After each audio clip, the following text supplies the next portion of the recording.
Just like with Resident Evil, we are doing Parasite Eve and its sequel back to back. Just because at this point in the quest, I didn't really have any kind of plan to pick what my next game would be. Unfortunately, these are the only 2 games in the series, with a third entry being released on the PSP. But who really counts that one as canon? It sucks. But Parasite Eve 2 is also a bit polarizing for fans. From what I've seen on the internet, and maybe it's been a while since I've actually looked, the first one is a masterpiece and the second one just doesn't hold up as well. For fans of the first game, it was probably jarring to go from RPG-ish gameplay to something that actually really felt like a Resident Evil clone. I guess those JRPG normies back in the day just couldn't handle a little real-time action, am I right?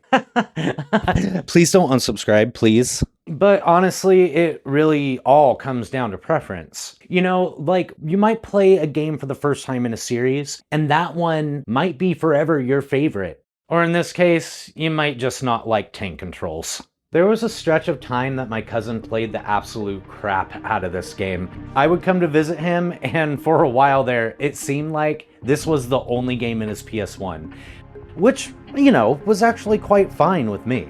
If I remember correctly, this was right around the same time I was getting into the horror genre with the Resident Evils. Thinking back to when I was younger watching him play this game, I vividly remember the chilling screams coming from the one room in the desert town, a boss fight involving saving a dog from getting squished, and my cousin cursing up a storm because the ice melted before he could get it to another character in need. Booting up the game, we get an intro video introducing the characters and showcasing some monsters, with this badass music playing in the background.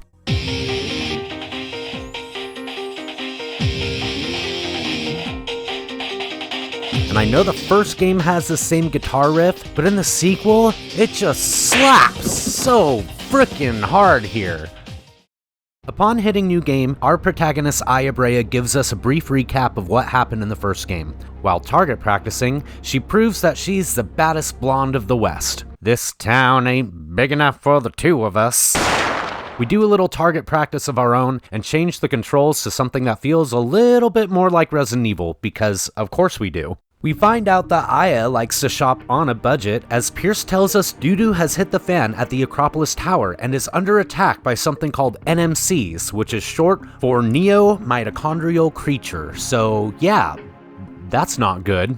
We take off in our car and, oh man, I really don't think they pay her enough. One minute she's talking about going to a clearance sale, the next she's taking off in this old clunker. We arrive at the scene just as a helicopter comes crashing down. Doo-doo indeed. Aya's like, oh no! And as we're walking up to the scene, we get this nifty mix of the polygonal in-game characters on top of an animated FMV background. It doesn't look like much today, but Square did this a lot back then, and when they did it here, I think it was pulled off very well. Other times, not so much. Jesus. Aya is apparently a big shot FBI agent now. The civilians were all evacuated and SWAT was already sent inside, but contact was lost. Oh. My God. And now we know why. We take a quick look around. Basic ammo is limitless as long as you can find an ammo box, and just like in the first game, whenever you find a phone, you're able to make a save. But it's kind of cool the way they did it this time. You're basically making a call to another character, and they give you a line or 2 of dialogue that's relevant to what's going on in the story. It's a neat little touch for some simple immersion. We look around some more and hear one of the very few voice lines in the game. Freeze! Oh, I forgot there's a voice clip. It's a wounded SWAT officer that's still alive. He says literally everyone is dead except for one woman he wasn't able to save in the cafeteria. Well, except this lady, a civilian, she didn't, that went too fast. I kinda wish this game had voice acting, because if you're trying to read out loud with any inflection, you're going to miss some of the lines, and this happens several times throughout my playthrough. We take the cafeteria key from him and notice a random product placement. Coca-Cola. It's like really, actually Coca-Cola. Oh yeah, that's right. I forgot that Square had some kind of deal with them back in the day. Anybody remember that Final Fantasy IX commercial? We encounter our first enemy, and he's really got the nom-noms. We take the thing out, watch the poor guy die, and before we go into the cafeteria, we have to observe our surroundings to know exactly what's in store for us. There's falafel all over the floor. Oh no, wasted falafel. We head inside to rescue the civilian, but we're a bit too late it seems. I have got to say this cutscene is stunning, and also pretty unsettling, but I am all here for it. I play Ring Around the Rosie for a bit before downing the poor soul, or so we thought. A new character named Rupert comes in to save the day, and he really wants to make sure that this thing is dead. We go to call for backup, and when we arrive back at the cafeteria, it looks like they got a new employee in the kitchen. We take a stroll around, including finding a solution for a puzzle, opening some doors, and unintentional voyeurism. Hey, what do you think you're doing down there? We encounter some big boys and head into what looks like a church. Kinda strange for the top of a building like this, but okay. We find some kind of freak on top of Rupert, but luckily Aya is able to scare him off. We're trying to locate the weirdo that injured Rupert and is possibly involved in what happened here, but all we find is a dead end. Well, there would have been an elevator here, and I wonder who used it. That answers that question. During the battle, I get infected with something that makes me exhausted, and somehow I don't die despite being at the end of the line here. Oh shit, that's right, he kills you right here, doesn't he? Fuck.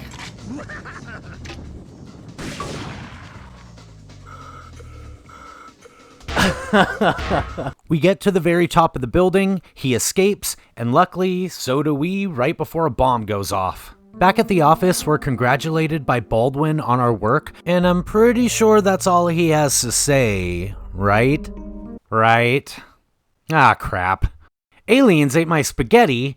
That sounds like a board game or a Goosebumps title. And I love how that's the exclusive front page news, and the multiple cases of cow mutilation is in the smaller font below. I don't suppose I'll be fighting any giant cactus creatures. If you know, you know. So, I guess we're off to the desert to investigate. I forgot to mention earlier that Aya found some sort of device while she was roaming around the tower, and it turns out that some, or maybe all of these creatures are actually being controlled. Not only that, but sand was found in the device, so that means this stupid little town that we're heading off to might actually have some kind of relevance after all. Welcome to Dryfield. Can you really even call this place a town? Jesus, what a dump. And 75 cents for a phone call? I think that might be a little bit out of Aya's budget. Well, I don't think this is one of the locals. These things look pretty threatening at first, but they are really just big old dummies. Stand in front of something, and when they charge at you, just move out of the way and they'll temporarily incapacitate themselves. We start investigating the rest of the area, running into some locked doors, checking some rooms, and also accidentally walking in on these two canoodling in the bathroom. Eventually, we do run into an actual human who's not too happy that all they sent in for backup is a city girl. After a bit of conversation though, he lightens up and gives us a key to a hotel room. He introduces himself as Douglas, and he runs a scrapyard, and, you know, also the entire town now. Where are you going? Motel's not that way. Oh, my bad. We get to our room, and then Mad Dog shows up to our stream. And like usual, he's here to ask the important questions. Are you sad that the first Parasite game features so much violence against your people, the dinosaurs? We look out from the balcony to see a handsome man hanging out at the top of the water tower. We make our way there, and after dispatching a few more NMCs, we climb up a ladder and he introduces himself as Kyle, a PI from LA. A private investigator? In that outfit? Well, you never know these days. Really? Oh, and you're FBI in that outfit, bitch. We decide to work together to figure out what's going on, but for the meantime, we part ways and check out what else is up here. We discover a dead body at the tippy top of the tower. I would say grab the key he's holding, unlock the saloon, and do a little bit more looking around. Ma'am, are you alright?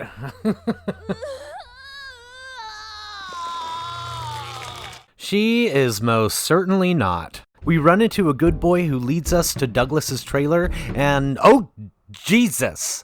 That's a lot of guns for someone who lives around here. We ask about a shelter we've been looking for.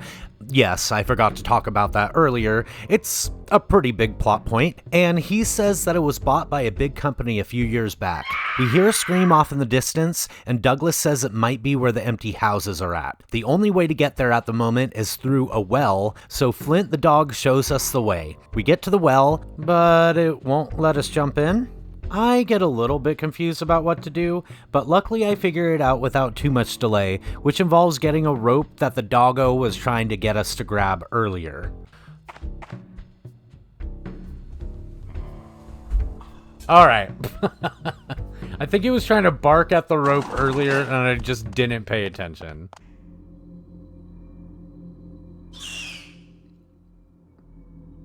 It's a liquor! Ow! It really is a liquor. We make our way through the underground area and up into the general store, where we find it completely infested, despite it being locked up this entire time. We enter a souvenir shop that doesn't seem to have any significance other than to spawn monsters outside. We enter door number 2, and we take note of a dresser that is bolted to the wall with marks on the floor next to it, and going back outside, the door that the screams are coming from is locked. We run back to the garage to look for something to unbolt the dresser with, and despite a woman's life being in danger, we refuse to take any tools without politely asking Mr. Douglas first. Now ain't that some monkey business? We get back to the house and undo the bolts to reveal a hole to go through to the next apartment.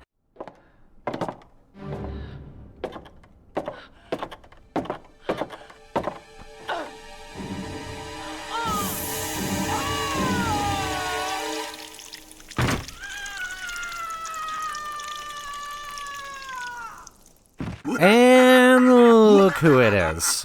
After some words including telling us that the woman was an NMC, comforting, we get down to business. We duke it out and eventually he's had enough, but his mouth won't stop blabbering, and we're led to believe he knows a lot more than we originally thought. He deals us a low blow by mentioning Eve, and his maniacal laugh causes Aya to have a meltdown.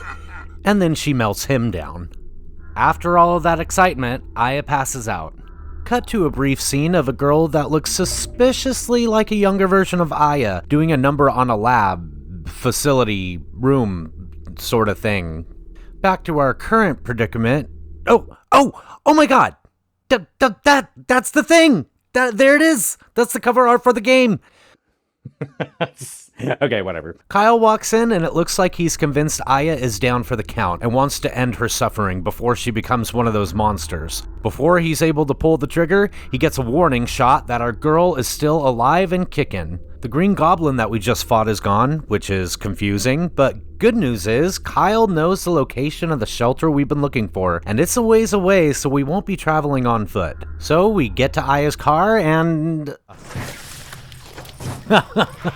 we make our way back to Douglas, taking out a ton of enemies along the way. When we reach him, he says he's willing to let us use his truck so we can actually make it there, but he needs some time to repair it, and we gotta find a gasoline tank from somewhere. He gives us a key to the hotel lobby where we solve a puzzle to get the register open, and I must say there are a fair amount of these in the game that I haven't really talked about, but they make me feel right at home, just like playing any other survival horror. That does too. We fill up the gas can, take it to Douglas, and then meet up with Mr. Cutie at the bar. Yo. I hope you paid for that. Ouch, she caught me. Have a drink? Aya must really like him because she's giving him a lot of shit. First for making sure he pays for the booze, then for sitting around drinking it. He's found out that the shelter was bought and remodeled by a big corporation, and for some reason they also brought in loads of fertilizer, which sounds pretty fishy. We get back to the hotel room, and as it's nap time, we have another vision of the girl wandering around a facility, but her fate is unknown.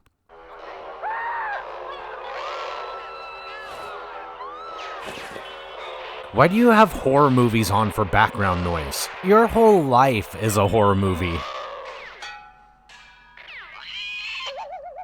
Oh, it's just a cartoon, I guess. We shower it off, but hear Flint barking outside, as well as an unsettling rumbling sound. Oh man, what the frick is that? Douglas is already on it, and now it's time to show him that we ain't just a city girl. We get roughed up here and there during the boss fight, but it's not too much of a problem. We take down whatever the hell that was and go downstairs to make sure everyone is still alive. We get the key for the truck, meet up with Kyle, and he has more information about what might be happening and why we need to get to the shelter ASAP. We take off to our destination and immediately get ambushed just outside the entrance. After being wounded, Kyle goes in ahead of us, but it's nothing we can't handle by ourselves. We make our way through the mines and then encounter this big boy. It's another little boss fight. After defeating him, we find Kyle's handgun, which is definitely not a good sign. I just don't understand why he hates dogs, though. Why are you still alive? Oh, fuck. And time for round 2, and this time he's not playing around. And neither are we. Aya's a little upset after the battle, and wow, yeah, seems like she might be developing feelings for him already. Oh god, these survival horror protagonists really need to get their shit together. Anyway! What do you mean, anyway? Stay with me. Don't ever leave me alone. I love you, Claire. Steve? I'm just a woman who fell in love with you.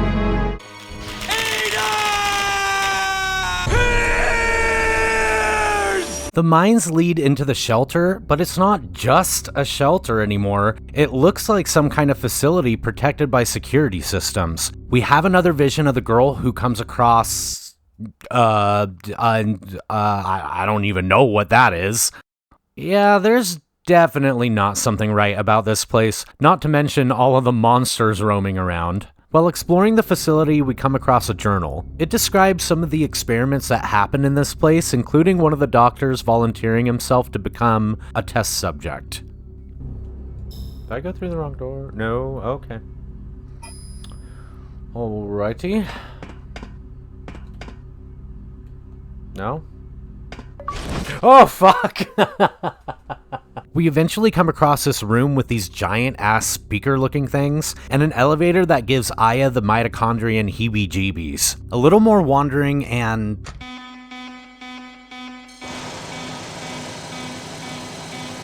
well, that's not good. Not sure exactly what Aya was thinking trying to use the intercom when it seems like literally everyone is dead here, but surprisingly, someone answers. Our health is quickly dwindling, so we jump down a garbage chute, and absolutely nowhere is safe down here. A trash monster emerges, and he wants to make us his dinner. After several times of him trying to suck us up like I do my Taco Bell every night, we defeat him and a door unlocks only for us to be chased down in the following hallway. We hang out in this little hidey hole as we wait for a platform to rise, then eventually we get him to move forward to that same platform so we can lower him down to get squished. Alarms paired with countdowns are never a good thing, so after banging on the next door a couple of times, we're finally let through by Mr. Handsome Pants, and he's really laying on the charm here. I like my partner's rare set of well done, that's all. You have a pretty smile. What?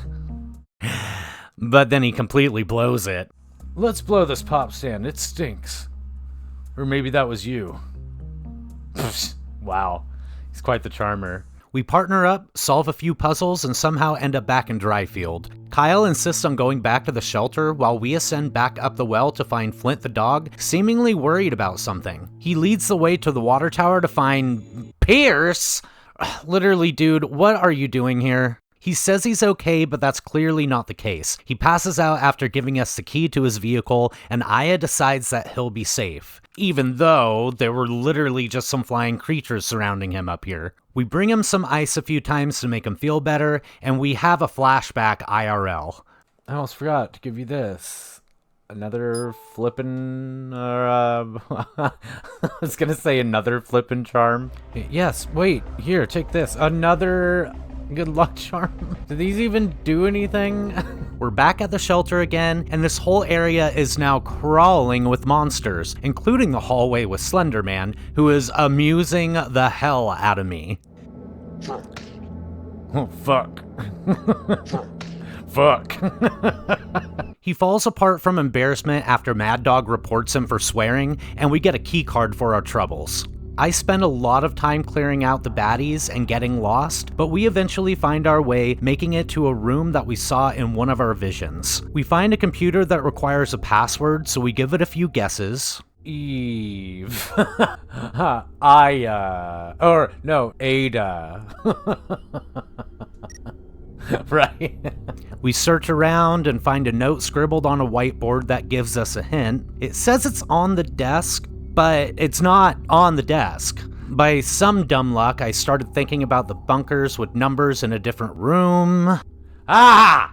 I was thinking about the names and the numbers on the bunks. And I thought that kind of stuck out earlier, but when I examined it, it didn't do anything. We figure out how to decode the password, then after entering it into the computer, we're given a little quiz just to make sure we've been paying attention to the story. Please answer the following for verification purposes. Which organisms possess mitochondria? Fuck. Some pretty big revelations are made asking the computer about some of the things that have been going on, including... What was the test sample? Obtained. Dun dun dun! Aya's DNA somehow being obtained to do experiments and make clones. A phone rings and... Aya, it's me, Pierce. Pierce? Where are you? You freak. I'm in the shelter. Oh great. A liability is now hanging out here in the shelter. We find Pierce and he's made a pretty shocking discovery. There's essentially a whole ecosystem that was built somewhere down here called NeoArc. There is something there generating an excessive amount of energy powering a giant ANMC, so now we know what we have to do. As we make our way down to the Ark, we cut to a scene with totally not Bill Clinton. Congress doesn't need to be involved in this. But seemingly very Donald Trump. Welcome to NeoArc. That's nice. A voice on a loudspeaker describes what's in store for us and gives us a warning that some of the animals here are meat eaters. Remember, some fauna are carnivorous. Please stay on the path. Jesus. We get swarmed by enemies right off the bat, and when we get to the next room, I'll let my face do all the talking.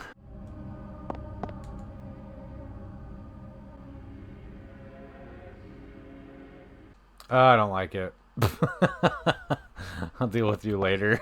It's one of those slidey square puzzle things, and this is just a preview of things to come in the future.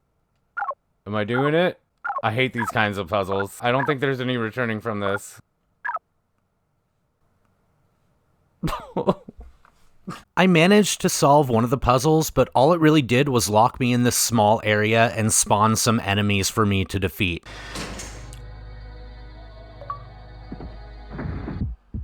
Oh my god! We look around a little bit more to find some sort of clue, and then we give the red solution a shot, which unlocks the door to the next room. Feeling the vibes of the space that we're in, we figure out that this monstrosity is generating some immense energy. We take a couple of shots at it, which doesn't work as it just automatically heals itself. We try and go around it, but get shot at, so we take out the guns on the wall, short circuit the machinery, and destroy the monster. Because of the damage we caused, a fire sensor goes off, and now another path is open. We eventually come across this, which has me completely baffled. I spend around 10 minutes here messing around with the tiles on the ground until eventually we get some flavor text and another door is open. We make it to the other side of the power plant, and just like before, we take out another monster being milked for that mitochondrian energy.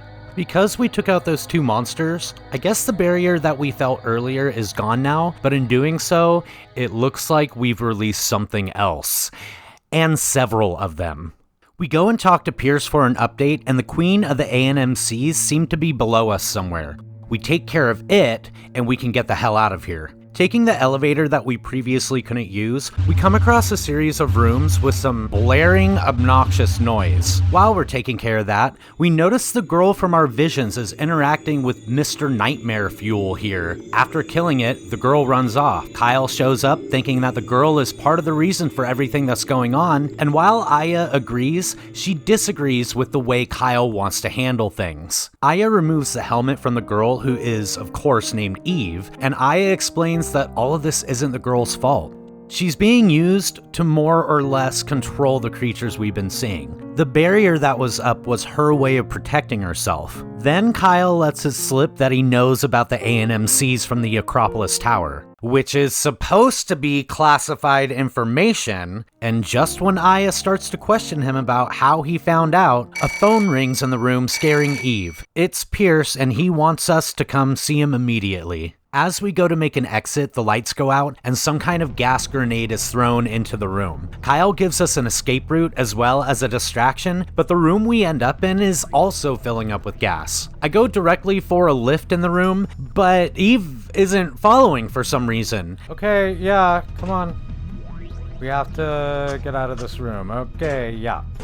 Come on, let's go. I talk to her, and I'm finally able to start coaxing her over, but she won't start walking unless I'm literally right next to her. Oh my god, get on the lift, bitch. Why aren't you on the lift? Why are you on the lift? And oh my Jesus Christ, come on, just go! I almost took my first game over here just because she was so reluctant to move. With Eve having 1 HP to spare, I'm able to hit the button just in time. My god. What the fuck? But as we arrive back at NeoArc, she runs off and gets caught by what's his name? Number 9, I guess. He calls for a ride and takes off. We make chase, but we're met with enemies that seem to be some kind of clones that look just like him, and this place is now filled with them. We battle our way back to where Pierce was earlier, but all we find is a note detailing that someone in Mist is a double agent. Agent Baldwin is mentioned, but there's no more note to read. We open a door that allows us a path to the parking garage, and through there we can make it outside. Do we really want to be outside now, though? Luckily, the cavalry has shown up just in time, and they make quick work of the horde. Back at the White House, because of Eve, there's now a new barrier, and the staff is trying to push a satellite attack on the area to neutralize the target. Outside of the facility, Aya and one of the lieutenants have a conversation about what's going on. Eve is still missing, and the base floor of the facility is secure. Heading outside the tent, we're greeted by Flint and also Jody, who informs us that Baldwin, the leader of Mist, was caught leaking intel, and come to find out, there were other Mist members leaking information as well. We're also informed that Pierce is still missing. Going back inside, we find Pierce almost immediately in a freezer of all places, and we make sure he knows that Baldwin is behind bars now. And it looks like this place isn't as secure as we thought. We find a soldier who's in distress, but Aya assures him that he's gonna be okay. Don't know if we can say the same for the rest of the guys lying around here. Working our way back through the facility, we reach the room where Eve is at, as well as number 9. And Kyle? He's alive! What is going on here? Number 9 goes off about his plans to destroy the world as we know it by converting everyone into ANMCs, and apparently Kyle's on board with it too? He rambles on about how and why it will be a good thing for humanity.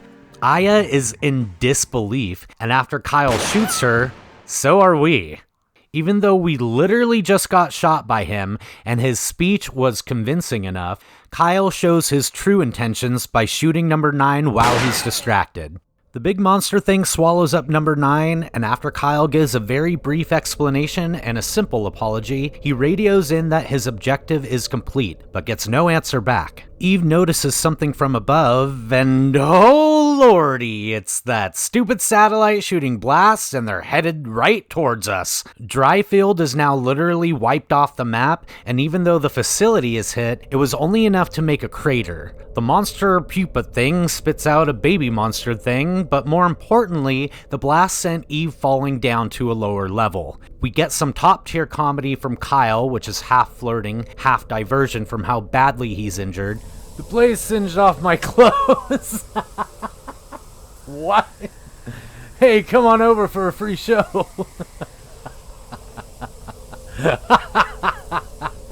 Dream on. And we leave him to go save Eve. So, this boss,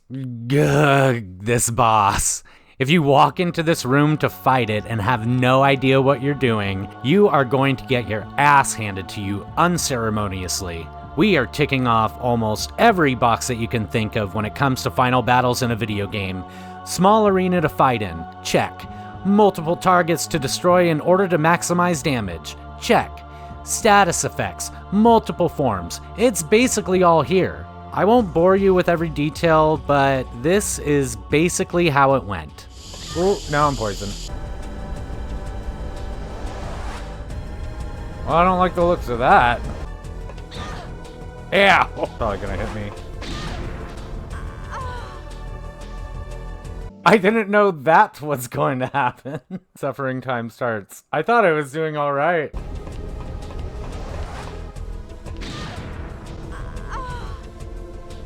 Okay, that wasn't nearly as good as the first time. Okay, I think we're gonna be in the clear, maybe, unless there's a second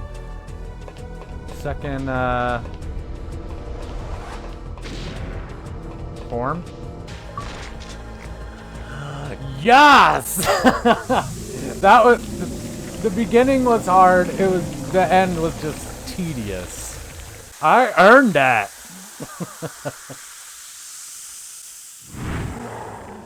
Uh-oh. Is there more? Oh, okay. Wait, why did I get all this crap? Is there more? Is there more? I thought that was the final boss. Oh, no! Oh, God! No! Okay, oh, and I don't... Oh, man, this is disaster. Uh-oh.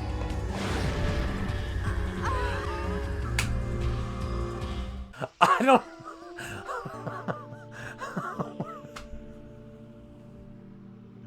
Oh, no! Oh, no! Oh, no! Again? Already? Ah!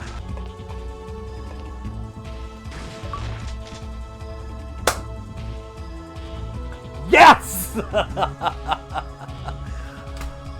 Yes? Please?